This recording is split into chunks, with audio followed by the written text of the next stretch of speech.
Yeah, for those of you who have come in here after having a hearty lunch and have looked up at the screen and seen the word lean, this has got nothing to do about any new fancy diet plan, and there is nothing fat-free about what we're going to be talking about this afternoon. What we are going to do, though, is talk about some lean principles, lean thinking, which I think dovetails in really neatly with the theme of this year's conference, which is trending now and driving change. I think it also fits in with some of the things that were spoken about yesterday afternoon in the RMC at the DSP session, where we touched on, albeit briefly, where the corporates are looking to drive efficiencies through their supply chain network, be that a network that is managed through an RMC, or be that's a network that they have built themselves. So what we're going to be doing this afternoon is sharing what lean is, but probably the bit that hopefully will become most relevant and most useful is just understanding how certain businesses have adopted lean principles and what that has meant for them. So we've got three great folks who I know have been introduced already, but just to put a bit of framework around who's going to be discussing what, etc. Meredith is going to kind of put the meat on the bones with regards to what lean is, what lean thinking is. Jason, who has kindly stepped in at the last minute, and thank you very much for that, Jason, is going to be talking about how lean is seen within the RMC world, and there's obviously some specifics which will be from a Brookfield perspective. And Greta, who, and I will add at the beginning, Greta's third language is English, and she's going to conduct this in English, so thank you for that. And Greta and her team are already way down the road as far as lean thinking, and she's got some really interesting facts and figures on things that they've done in their business, and she'll also be setting the scene as to why it has been absolutely crucial to her business. So you'll be pleased to know that's kind of me done for the moment. But at the end of the day, this whole session has got to be for you guys to get as much as you can out of it. So whilst there are going to be a number of presentations, if anybody has got any questions, please put your hand up and we'll make sure that we address those as quickly as we can. So without further ado, Meredith. Yep. Thanks, Andrew. And as he said, I really want to just start by talking to you about what the concept of lean and Six Sigma, which is often affiliated with the lean concept, what those mean, what some methodologies are, what some tools are, how you might be able to apply them to your businesses. So let's start by defining just what lean is. I think sometimes we immediately think of doing more with less. And unfortunately, that has a little bit of a negative connotation. It feels like you're taking something away, that you're eliminating something, and we all get a little bit scared by that. So I would suggest that we should all broaden our definition of just what lean is and really think about it with any activity that has a goal of either reducing waste or speeding up productivity. There's a list of examples there, and you'll see that a lot of them are really related to the manufacturing industry, and that's partially because lean was really developed in the 1980s by Toyota in Japan, so it's going to make sense that there's some manufacturing background to that, but I think you'll quickly see, especially with the examples of the other speakers today, that there's a lot of applicability in our service industry. So another broader way to look at lean is really a set of tools to accomplish process improvement, improvements within your business or any process that you're accomplishing. And then I think my favorite idea of what lean really means is eliminating work that doesn't add value for your customer. And again, this came up yesterday in the RMC DSP session. We talked about really when you automate things and you're eliminating waste, that then maybe there's going to be pressure that cost savings needs to be translated into a price decrease. And I would suggest that sometimes that's the case, but let's take a look at it more holistically. Let's go ahead and eliminate that work, automate those processes, and then be in control of exactly what you want to do with that extra time. Maybe it is translated into a price decrease, and that's great news.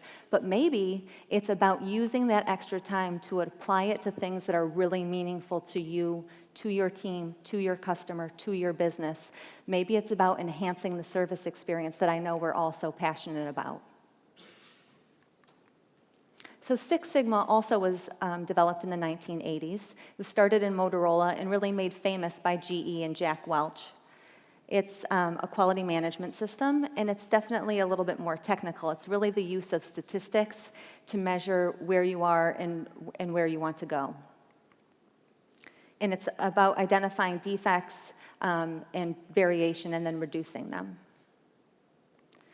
So it was in the 2000s that these two concepts came together. We were improving speed and efficiency, reducing waste on the lean side, reducing variation and defects, and really adding a structure to your projects. And this new concept was born, which is Lean Six Sigma, and it was really started to be applied to the service industry in the 2000s.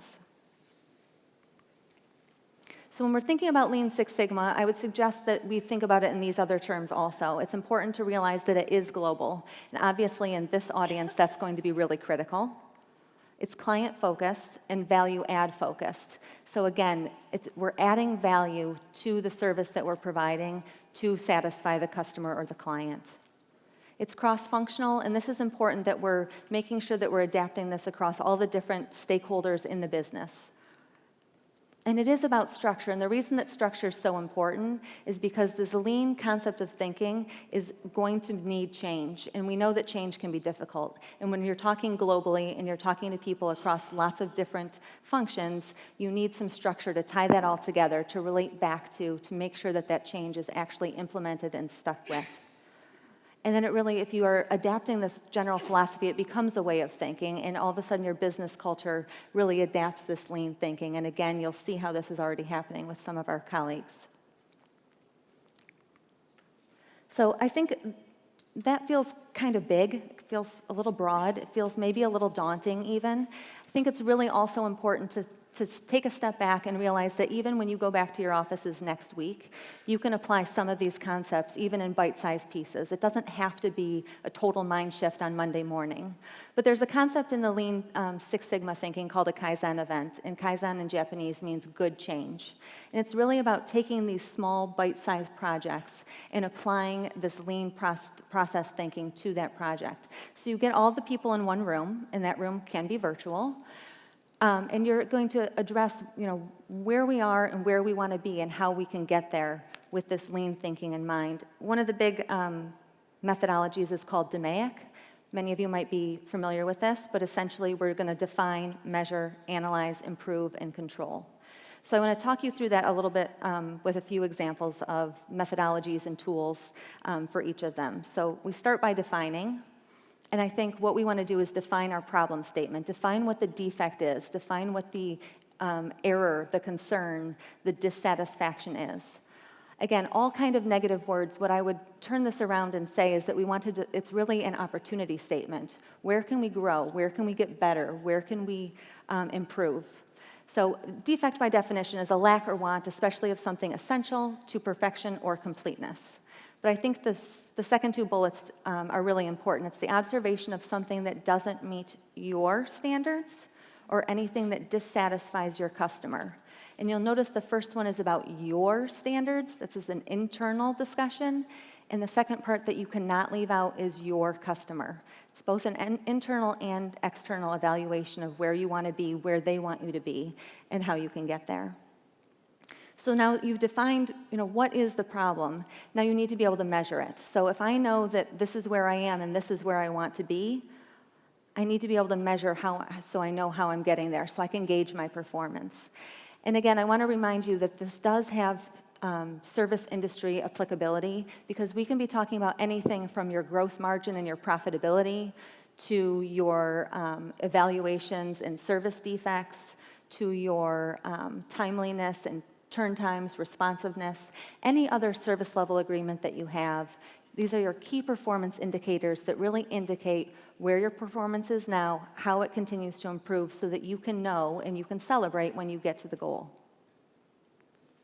So once you've defined your problem, you've measured your problem, now you want to analyze that. And this is really about getting to the root cause of what that opportunity statement is. Why am I here and not here? It's really important to dig a little bit deeper. I think sometimes we start at the surface and we try to solve for X when X really isn't the problem. We really should be solving for Y, and you're going to invest a lot of time if you're solving for the wrong thing from the beginning. So one of the tools that several of our RMC partners like to use is called the 5 Whys, and that's really taking a step back and really digging into what this problem actually is, what the root cause of where we are really comes down to. So just a quick example, if you received an evaluation that said that the transferee did not think your destination consultant was really connected to the community, my first reaction might be that I need to invest a lot of resources in reconnecting them and giving them some resources and tying them into the community. It might mean that I need to get a team together to do some training and really facilitate that. It might even mean that I think this is so impactful to the business that I need to deliver that I don't want this person on my team anymore, and I'm going to replace them with a new destination consultant.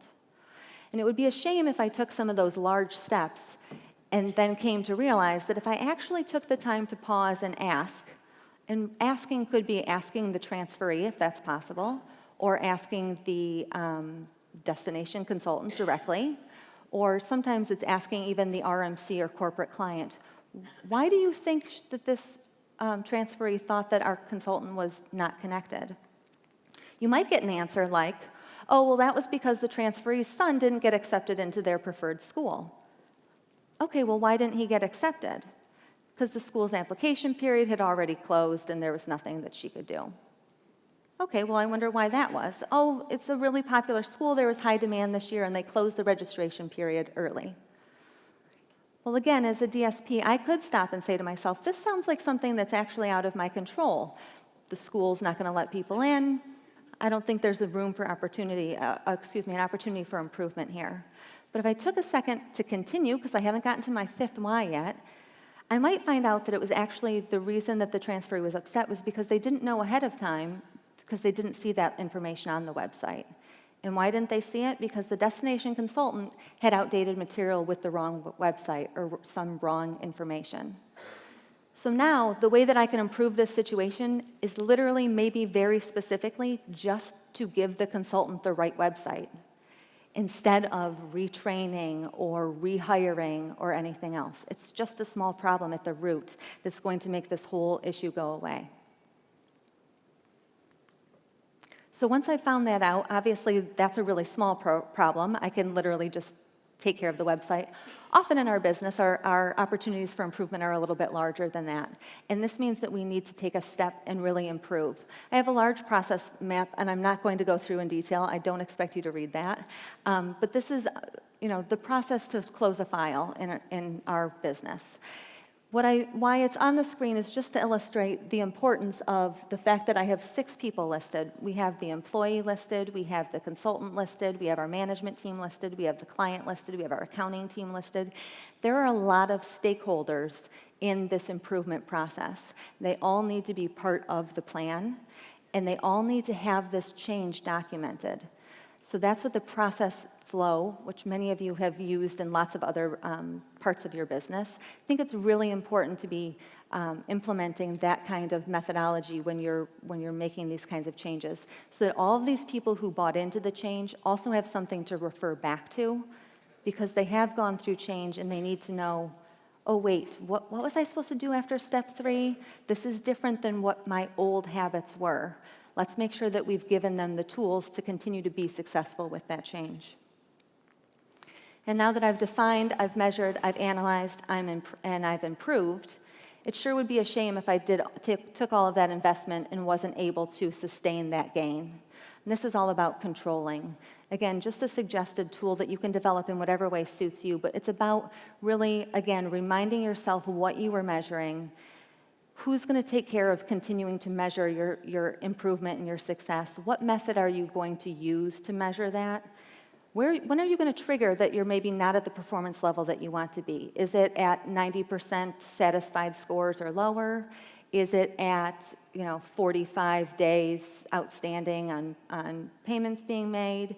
What's that trigger, and what's going to be the methodology to make sure that we get back on the improvement plan? What materials are you going to need to ensure that we flip that back around quickly? So a control plan is very important. And the last thing that I wanted to just bring us all back to is the voice of the customer. That again, when you get this group of people together and you've decided, I'm going to tackle this opportunity, I'm going to get these people in the room together and I'm going to talk through all the different stakeholders, what they think we need to do to make this better, to reduce waste, to improve efficiency, to eliminate defects. You have to also include the customer. So don't be shy to have a focus group, to conduct a survey, to have an interview. Ask the customer, and then don't forget to listen to what they say. Because again, all of this is for nothing if you haven't really heard what they think they need you to improve upon. So that's kind of setting the stage. I hope that's helpful to give you some ideas of the tools and methodologies and what this kind of lean thinking is in a very broad sense. I think you'll get a lot of great information out of Jason and Greta's presentations about how they've implemented this within their businesses. So speaking of listening to the customer, I think I'll turn it over to our customer, Jason at Brookfield. Okay. Thank you very much.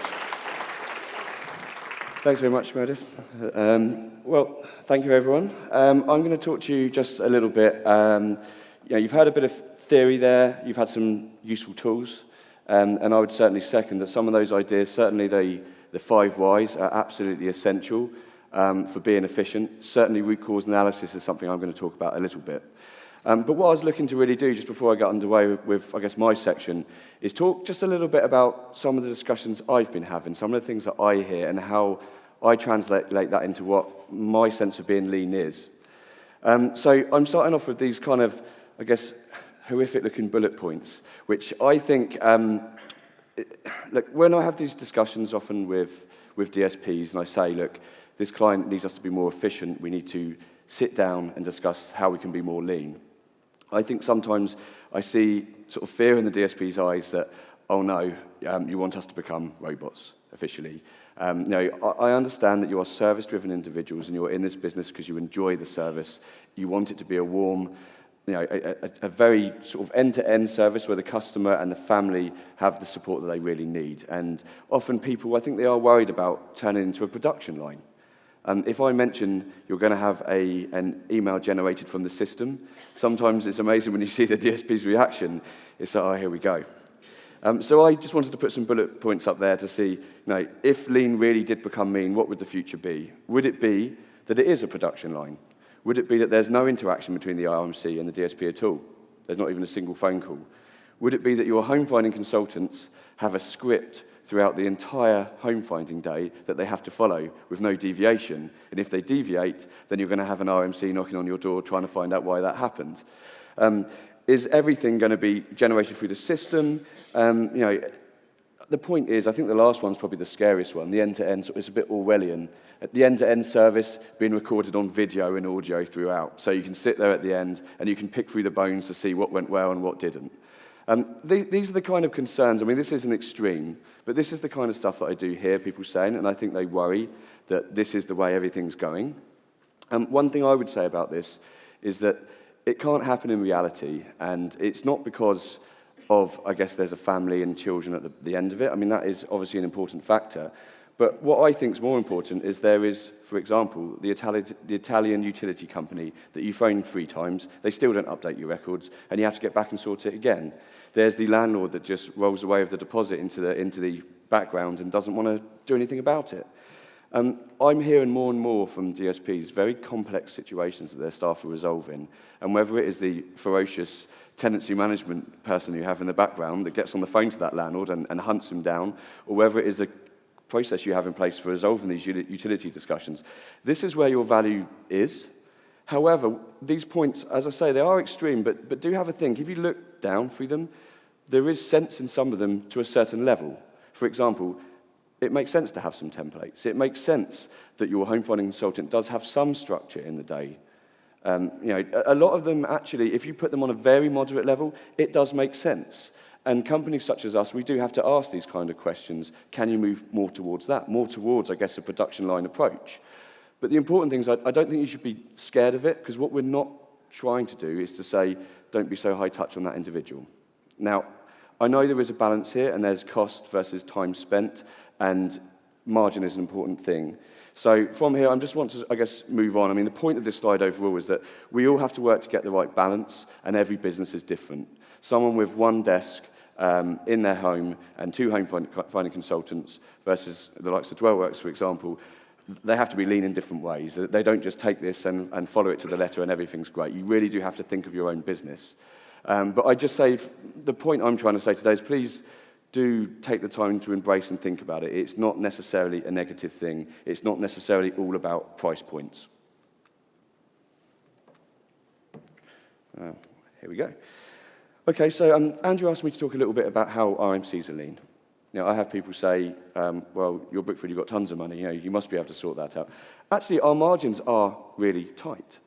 One of the main reasons for this is our clients. Something I think that is really interesting is whether it's with an existing client or a new client in an RFP, they will often turn around and say, right, okay, tell us exactly how much money you make. What's your margin? What's your referral? What is your profit on every single case? Tell us. Is it 10? Is it 15? Is it 17? And I always wonder, I mean, if I was to speak to a DSP and to say, how much do you pay your home finding consultants per day? How much do you allow them for lunch? Give me every single detail, including your profit margin. I think the reaction would sometimes be, well, hang on, this is my business. No, this is my best price. I work it out. And that's just too intrusive. Do you want the services or not?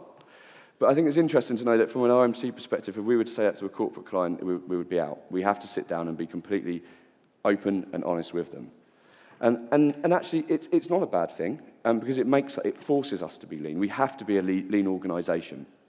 If we win a global client, 2,000 moves a year, and we get our profit margins wrong, we're in serious trouble. A 3-year contract, we can't walk away from a contract such as that. That's not a good look for the industry at all. It means that we've got our whole implementation and our whole RFP planning is completely out of sync. We have to get it right first time.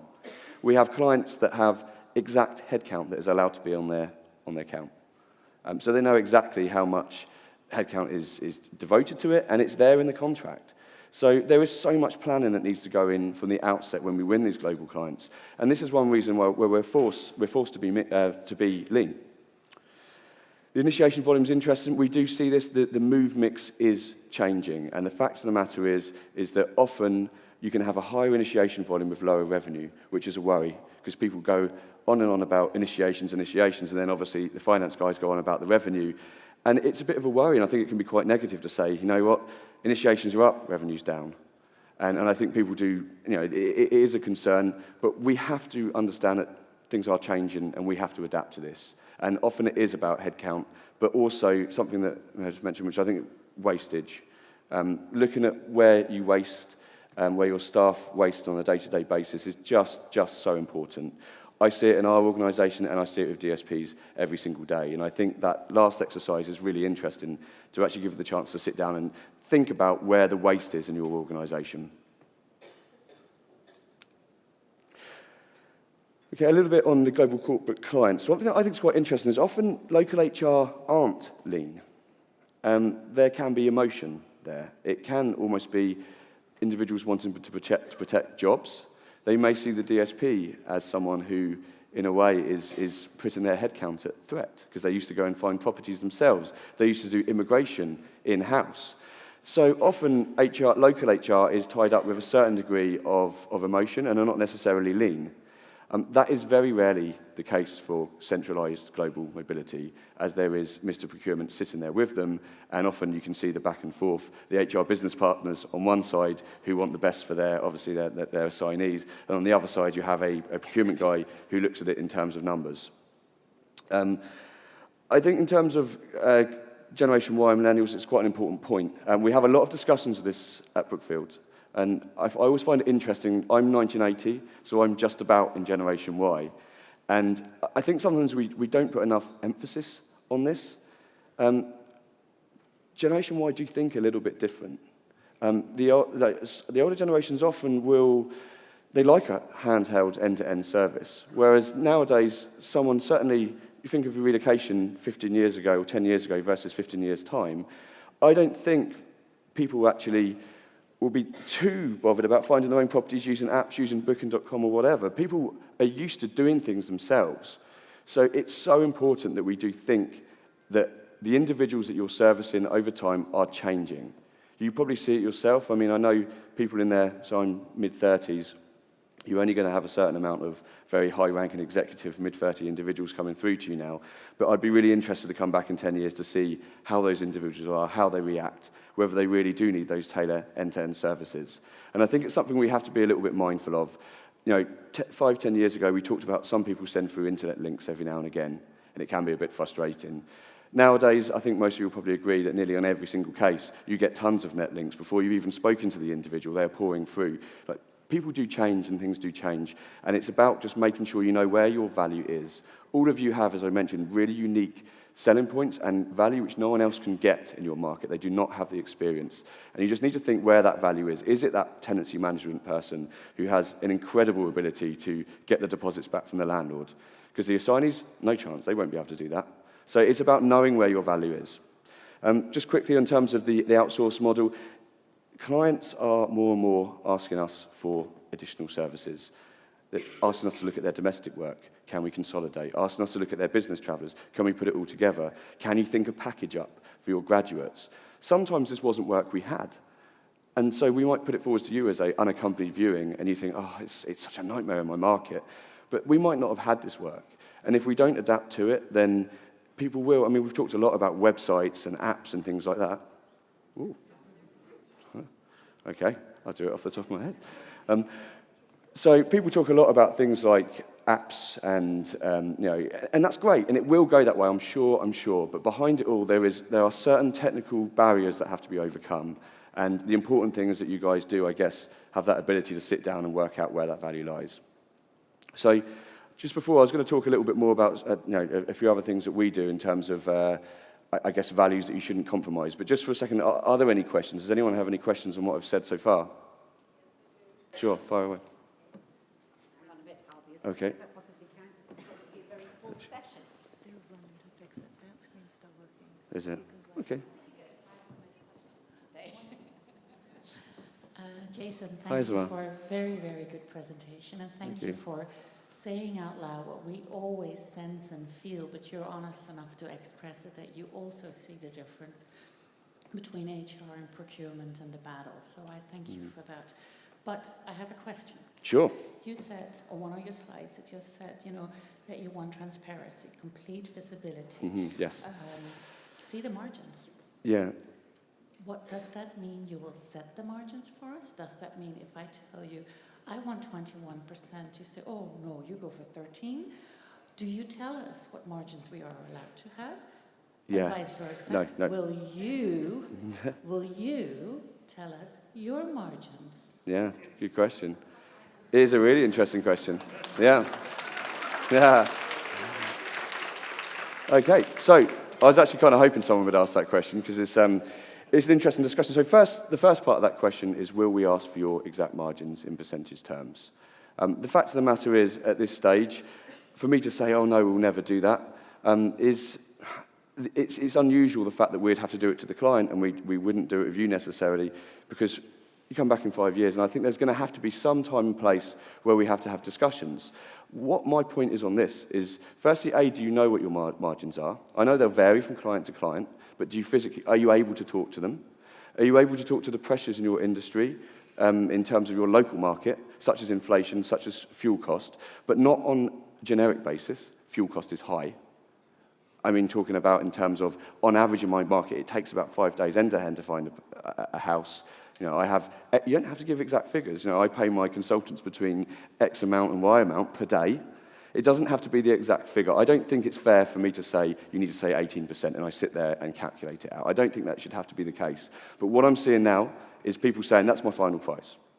So what I need in order to have the discussion is to go back to our clients, is to understand that it is your best rate. And I want to give an example now, and they've given me permission to do this. One of the providers that we work with, Connells, for home sale in the UK, we work with them for a number of existing clients and potential clients, and we've had the situation where we have sat down to them and say, look, we would appreciate it if you could expose margins so we can sit down together. They agreed. Now, to answer your point, did we see the amount and say, great, thanks, we'll take half of that, please? We didn't. Because they were able to talk to it so well and explain, that was the final point. It was clear that their margin was fair. Anything less, they would have lost money, and it's not worth their while. And we were able to work together. So when my sales team came up to say, can we cut that in half, I was able to say, no, and this is why. So actually, it's worked in their benefit. Now, I'm not saying, I think this is quite an emotive topic, and I don't want people to feel, I mean, it's your personal businesses. You're allowed to divulge what you want. Really, it's up to you. But I would say, do think about it. What are you prepared to put forwards? What information are you prepared to put forwards? Can you talk about inflation? Can you talk about costs? Can you talk about fuel? Can you get some facts and figures behind it? It does help, because it's very, very hard when I can see that it's a very reasonable amount and you've really worked it out. It's very hard for me to say, well, can you just slice 20% off? It doesn't make sense. There's no justification. But when there's just a price, and this is my final price, then it makes us almost commoditize it. It makes the procurement team commoditize it and just think of percentages. So there has to be the back and forth discussion. My worry is that sometimes people can get a little bit, disappointed by the question. They feel that we're trying to just push and hammer down. But it's our job to ask the question. It really is. You are partners, and we will listen to your answer, and certainly at Brookfield, we will take the time to understand it. We're not trying to dictate or prescribe answers. We just need to understand the back and forth. In terms of us laying forwards and sending you through Brookfield's margins on a piece of paper, it will be exactly the same. The idea of us sending through individual figures, no. But I will tell you now, our margins often are either through a referral fee, which the client has absolute visibility of, and which the Brookfield network know, or it is of a management fee, which, trust me, is getting hammered down just like the DSP fees, and I could probably even give you a range. It's not that difficult. It really isn't some hidden margin. As I say, I could almost do it, but if I do it here, I think it would be bad for my career prospects, probably. So I hope that answers the question as candid as you wanted. Thank you very much. Okay, thank you. I'm just mindful of time. How are we doing? Okay, I've got about 20 minutes. I'll just be a couple more. Okay, so a couple of things that we're saying working better together. This is just talking about DSPs and us. First thing I would say here, the lean, I think, should primarily target written correspondence and process. What we don't want is you to say, do you know what, we need to be leaner. Let's cut down on telephone calls. Let's cut down on face-to-face. It's never going to work. Written correspondence is always, I find, the root of the issue. Root cause analysis is another one. Those examples put forwards there, I think, were perfect, because every single day I see that bullet point number 2, that email must have taken ages to write. That person has sat there for 40 minutes and written that email, and it's because of emotion. Someone might have said, what's happened there? And that individual thinks, you know what, I've spent so much time with this individual. I've really put my heart and soul into it.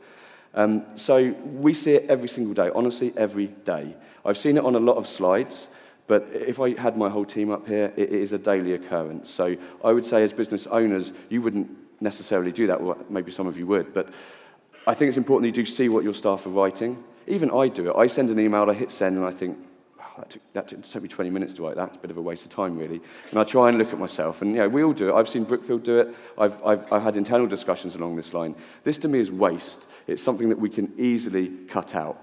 What we can't easily cut out are things like telephone contact and the things that are essential and that you guys know are essential to deliver the service. Oh, sorry, pointing in the wrong direction. Sorry, they did say to me it was the easiest thing. There's a front and there's a back, and I seem to be able to... here we go. Just to whiz through this quickly, I did put together what I thought were ideas of good lean and bad lean. Sorry, that was a phrase that I coined myself. No, the point is here, look, less email discussion is good lean, less face-to-face or telephone, bad lean. It's basically what I was saying there. You've just got to be careful of how and where you're chopping. Precise and detailed email communication is great. Just a one-line email where you don't answer all the questions. It leads for another email and then another one, and then you get in the back and forth. So you just need to sometimes, again, these are things, they seem obvious. I see them every single day. They come to me as escalations. They come to my team as escalations. So it is something that is happening. The expectation management throughout, as opposed to relying on the documentation, we've got to be careful how much time we spend. Here's your welcome pack, read it well. That creates work down the line. You're going to have work because people are going to talk about managing expectations. So again, there's certain things that you should never compromise. And again, positioning, be careful. This package is limited. I'm sorry, you want a slightly smaller package. Again, that's going to create work. You have to be a little bit careful with the positioning of that. So here we go. And final slide. So the point I was going to say here is just be careful of what you don't compromise. Someone said yesterday in the IMC session, know your business, know what you're good at, and know what you can't compromise on. And I can see some individuals here today that have very high-touch approaches, very high-touch businesses. And there's certain things that you're absolutely right, you shouldn't compromise. I think most people would probably agree with most of those. Empathy is absolutely essential. A lean project cannot compromise on that. It can't compromise on exceptional communication, responsiveness, proactivity. Those 5 things for our business are essential, and we can't trim those. There has to be other areas to trim. And as I say, my feeling on this is waste. So I hope that was helpful. I'll be around afterwards for any questions as well, so thanks for your time.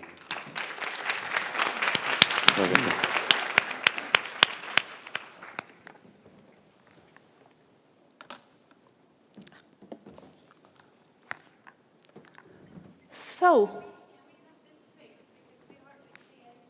The electricity has gone down that side of the room, so I do apologise. But yeah, if you need to move down this side, then please do. Thank you. So we're a bit lean on the technology then.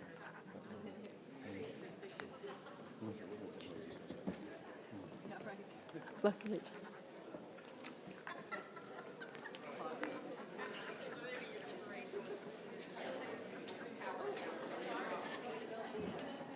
Sorry?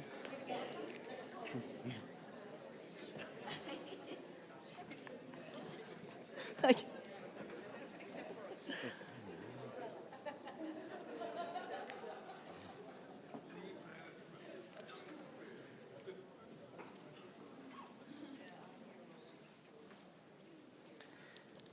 So has everyone relocated? We're providing a smooth start for the international transfers to Norway. So, welcome to Norway. This is what we will meet you with. In Norway, we're pretty focused on working hours, and everybody is working 8 to 4, and that's what people are liking when they're transferring into Norway. Obviously, you all provide an excellent service. So when people are transferring into Norway, they do compare us to all of you. And that is the first point they're remarking when they're moving to Norway, is that our offices are closed after 4. So we had to be a little bit creative in how we could deal with this. And of course, you will find people in our offices after 4, but still, there's a quite critical amount of paying people overtime, and the state is very focused on that. So Norway being already a high-cost country, we do need to focus and work a little bit differently. That's how we came on board with working with Lean and thinking, how could we do this differently, and how could we provide a good service? Just to put the picture, we've been for 18 years in the market. We just were joined by Nancy from Doorway to Norway that was the first one to establish the relocation business in Norway. And with us, I've got 30 excellent employees. 4 of them are here with me today. It's Yannick, Iram, and Nancy. If you have any questions afterwards, please go to them as well. And we're providing services throughout the whole of Norway. At our peak here in 2013, we had 2,000 immigration cases, and we're dealing with 1,250 homes in tenancy management. So yes, we are a large DSP in that sense, or we're the biggest one in Norway. What we did have last year, and that's the last point on my slide here, is the minus 50%. We're working mainly directly with clients, and 75% of our clients are in the oil industry. You have all heard today that the oil price has gone down, and obviously that affects us heavily in Norway. Only this month, we're handing back 75 houses throughout Norway. So it's quite extensively hitting us, and obviously, thanks to the lean work we've been doing for the past few years, we're able to actually meet that. And last year, we had a drop of the income of 50% in Q1. That's pretty tough on a business like us. We're a small business, we've got private owners. And that's where I can really say, with my hand on my heart, that hadn't we been doing the lean work that we have been doing for the past 3 years, we might not have survived in the business. To give you some of the results we've been having with lean, and I don't have a monitor, so sorry if I'm turning around, but we have been obliged to reduce some of the prices up to 50%. And throughout these days down here, I've been discussing with some of you, and obviously some of you, quite a few of you are working with the oil business as well and have been receiving these famous letters with asking all suppliers of reducing prices. And we have been working quite extensively together with the clients in order to raise their awareness for what we're doing, showing off. Last week we had a session together with one of our biggest clients, and they actually told us, do you know, when you're speaking about a welcome letter, you have to explain what that really means. Because for us, it's just an email you're sending out. And we have to prove behind what it does mean and the extent of work that it does require. We have been able to reduce our training period from 12 to 3 months, and I'm going to come back to how we've done that. And we're having a 15% cost reductions as well, together with our suppliers on our side. For those of you familiar with Six Sigma, we have increased our Sigma from 1 to 2, up to 3 to 4. That's the variation that Meredith was speaking about previously. And also, we're focusing on being paperless. And it's not just for the case of being paperless, but it wins time, first of all. And then secondly, I'm extremely focused on the QHSE side. I'm coming myself from the oil industry. And in the oil industry, it's critical that you watch the QHSE. We're sitting on a lot of personal information, and we tend to forget that in the daily life. And we could very well be interesting targets for quite a few people with sitting with 2,000 identity cards. And we have to be aware of that. And that's where we're having a lot of our clients coming in on a regular basis, doing audits, and these are the kind of things that we have to focus on, and it makes us being lean as well. We reduced the number of mails by 50%. And yes, Jason, you were speaking about it, it's difficult, and sometimes I have to stop myself from writing an email as well. And we have a quite high focus on it. We've done it through internal discussions and having a lot of lean sessions internally, but we also done that by building systems. And to give you a concrete example on these welcome letters, we've standardized all our templates, we've standardized the processes, and we have actually reduced up to 50 minutes the time we're spending on sending out a welcome email. So absolutely, there's money in there. Speaking about margins, yes, obviously, by reducing some of our prices by 50%, we have been working on our margins and reducing them as well. But thanks to the lean work, we're still able to have some good margins. And we have been reducing the number of phone calls coming from outside by 50%, and that's thanks to being a little bit proactive in the processes that we're setting up. So first of all, we were sitting down 3 years ago and saying, okay, what do we need to do? And we all agreed that we needed to have the Euro quality seal, and secondly, that we needed the ISO standard. That's what our clients knows about. So we constructed our own management system internally, and we didn't go by the standard systems with the ISO. We said, what do we look like? And we actually made the picture and put the ISO into it afterwards. And this does not need to take an awful lot of time. We did it in 4 weeks. Of course, that wasn't an 8 to 4 job, but still, it's possible and doable. It's just about putting down your own processes and seeing how are we doing this. And that makes it much easier for everybody to go on vacation as well, because everybody can pick up and see how we're doing it. On the other side, we've been pushing the system constructions, and I've previously been working in the consultancy business, and I've always been using one triangle when I'm managing people. And that is, on one side, you have the structure, other hand, you've got the competency, and then you've got the confidence. And the confidence, you can only gain it when you've got the competency and the structure in place. And the more I work, the more I see the importance of the structure. That can build up the competence tremendously, and that's how we did it, by reducing the training period from 12 to 3 months. So we built our own ERP system internally with all the processes integrated. And that's what we got a lot of credit from the assessors in DQS when we were ISO certified, that it's all in there. So it's fairly easy to follow your way and finding ways of finding back the templates in the system and just following the process. We've also built an HR portal that we're having interactions with our clients in direct. And they can log on there and they get all the initiations sent directly into there, and they transfers directly into a dashboard in our place. And then as well, they have the access to all the statistics. The statistics is what they're asking about every day.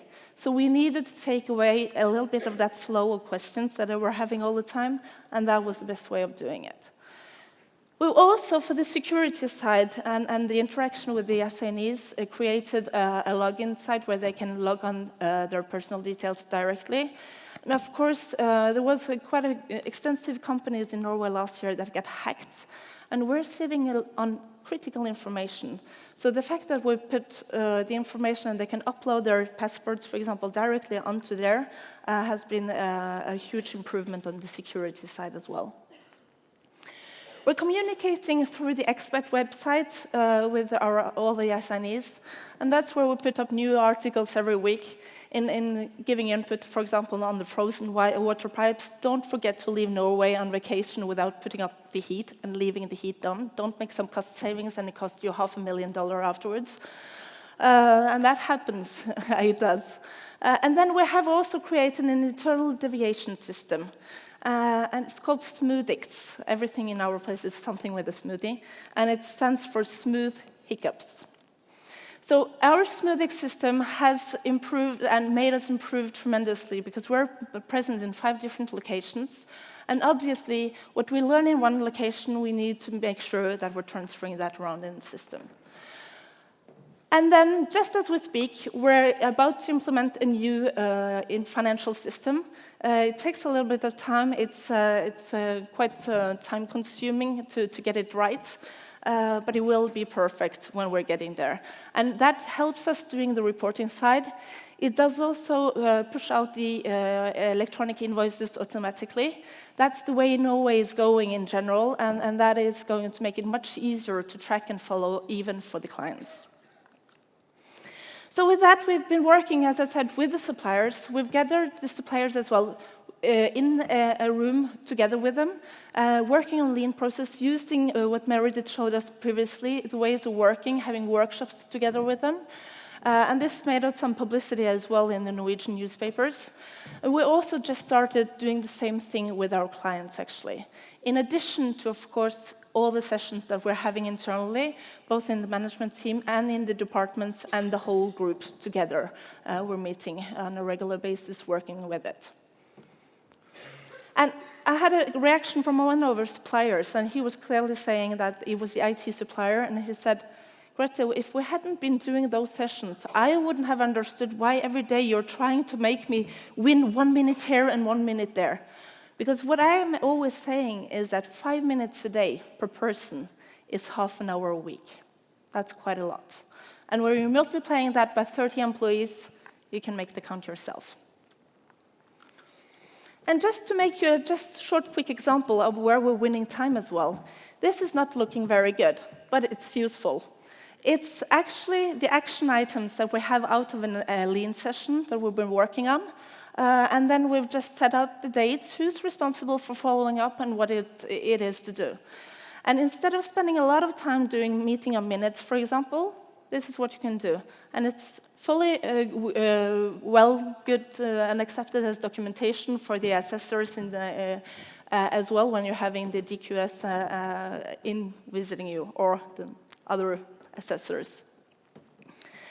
So with all that, when we had that last ISO certification, Jochen, who has been here for a couple of days, he left just right now, but what he was writing into the report that we had was that we're pretty close to business excellence. And that actually is an achievement in itself in getting that statement, I think, but it's also extremely important to us because that drives business and it makes us more professional, and it it is an excellent way of getting to show the clients what we're really doing. And that's what we're saying. We're not anymore going out and selling immigration and housing. We're selling systems and a way of thinking and the lean manner. But of course, again, this is about continuous improvement. And it requires some time to invest from the starting phase. And very often we go saying, oh, Greta, I don't have the time for this. Can we postpone it? Well, sometimes this is what is making you winning time. So as somebody is standing on the side with new tools, a new way of thinking, well, the other ones might just dig down and saying, I haven't got the time for this. I'm continuing pedaling like I've always been doing because I have to meet my KPIs. And obviously, it's important that we all take that mirror every day in our business and that we turn around and that we actually look at ourselves and meeting the clients with their purchasers. It's a completely different picture today. I've been used to working as an HR manager myself, and at that point of time, we went out buying the services. This is not the reality anymore. These days, purchasing are on stage, and that will be the continuous improvement that we will see in our place as well, and we will have more and more audits, and we need to follow the processes. And for us, at least, that means that we need to be more professional every day as we go. Thank you.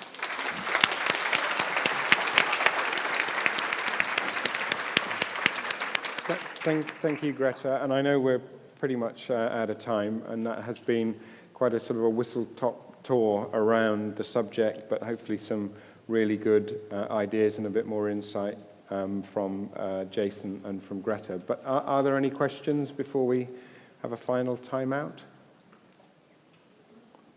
No? Greta, thank you so much. That was really, really wonderful. Thank you. And it looks like you've spent a lot of time in thinking it through and making it work. Is your brainchild for sale? It's a good question. Well, we're working all the time, and we need to be the best performer. So the strategy and the long term, we'll see. But it's for sure that, yeah, it's important to meet with that. And if you have any questions, please come. One more question. I was just going to add, we'll make sure that we get the slides up on the Euro website. And there are a whole plethora of quite amazing books on this subject. And we'll make sure that they're referenced as well. And then people can choose to pick those up if they wish as well. But I'm sure the folks here will be more than happy to take some further questions, maybe even respond to emails as long as there's not too many. As long as it comes within your batch. Thank you very much indeed. Would you join with me, please, everybody, in a round of applause to Andrew and Greta and Jason and Meredith.